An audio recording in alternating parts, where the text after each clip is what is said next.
Alright, so with this week's chapter of Naruto, I definitely gotta say, there was slight key moments in it, but for the most part, it definitely felt very slow paced, and it felt as though it was going along the road once again of just kind of like pushing forward the message that we pretty much already understand. You know, Naruto's been through a lot, and nobody want to see him go through anymore. I felt as though the end of the last chapter, we got the same thing with the end of this chapter. Everyone's ready to fight, because at the end of the last chapter, all the Kage were ready, they were there, and then in this chapter, it was kind of like we go through some interesting moments, and then it goes back to that again, we're ready to fight. Now, I think it's safe to say nobody wanted Shikamaru to die. That's one of my favorite characters, that's one of everybody's favorite characters, but I felt as though then what was the point of maybe teasing at him dying in particular if he was going to just be revived? At this point, I feel as though with him being revived, there is absolutely no way Shikamaru is going to die. It'd be a hell of a plot twist, but I don't think at this point that Shikamaru is going to die, especially after the declaration that he made of pretty much, you know, Naruto never had a brother like, you know, Toriyama to the first Hokage, so I'm going to be his right-hand man, I'm going to be his advisor, which I always thought was one of the best things to begin with. Like, yeah, if Naruto became Hokage, he doesn't have the exact brains to do certain things, he's not the most mature, and at times, you know,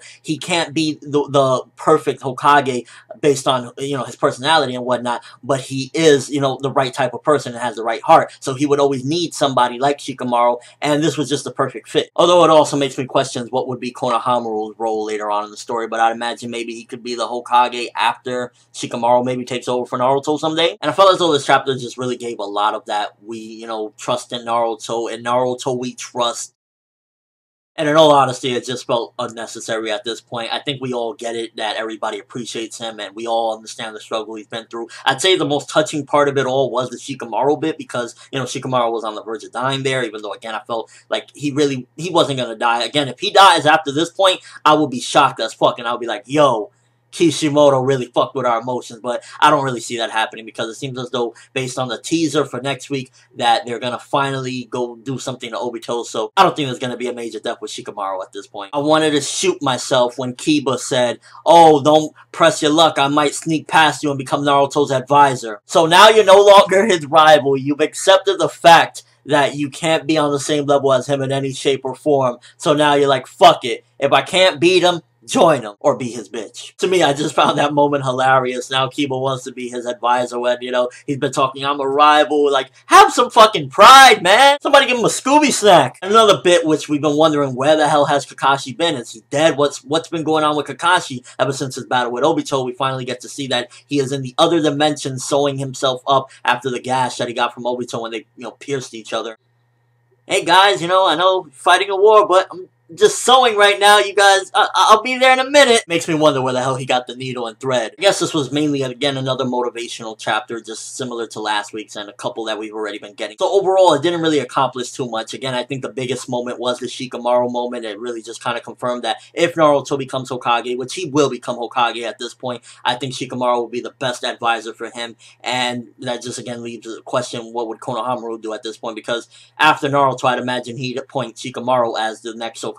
Or Shikamaru could possibly be, I guess, the advisor to Konohamaru as well. I also like the bit where he mentioned that Naruto never had a brother, and he'll kind of be like the brother to him. And it also made me think about Naruto's personal life, because something like with Road to Ninja, the movie, Naruto Shippuden, the movie Road to Ninja, covered is stuff that we never really get to see. How Naruto is lonely, how he doesn't have people, how he's just, you know, by himself. And it makes me think, the way he was saying, like, I'd be his brother as well, you know, I don't want him to ever go through what he's gone through of being alone and, you know, in despair. I could possibly see him saying, yo, Naruto, why don't you move in with me and my family? Or, oh, why don't we become roommates or something, get a big apartment, we all become roommates, so that Naruto doesn't have to suffer through that. Unless Naruto bangs Hinata, has a kid, and then doesn't have to worry about being alone anymore. Calm down, Narusaku, alright, in case he knocks up Sakura, or Sakura knocks up him. Yeah, overall, this chapter, not too much accomplished. I'm giving this one a 4 out of 10. The biggest moment was the Shikamaru moment, kind of confirming that, you know, he will be Naruto's advisor, which we kind of all thought would be the best choice. But it also took away the fact that Shikamaru might die. At this point, I don't see him dying at all, because it would be crazy at this point if he did after he made that amazing speech. But it's not gonna happen. I just don't see it. Kishimoto, please prove me wrong. And at this point, it just feels as though it's redundant to keep saying this great stuff about Naruto that we already know. So hopefully the next chapter things just pick up with the fight between Naruto, Sasuke, and Obito, and once and for all, we can put this motherfucker down. Let me know what you think. First of all, Shikamaru being his advisor, is that the best decision? If Naruto becomes Hokage at this point, also where would that leave Konohamaru in terms of being the next Hokage, if there even is a Hokage after all this? On a scale of 1 to 10, how crusty is Kiba? Can't beat him, join him, or be their bitch, huh? And also, would you like to sew anything with Kakashi? I heard he's knitting some boots next, and he's probably gonna do some mittens, so place in your orders. But seriously, people, there wasn't too much to cover in this chapter. That's why I mainly filled it with jokes, so have a laugh. Don't take any of it serious. But that's all I have for this review. Thanks for watching. Hope you enjoyed.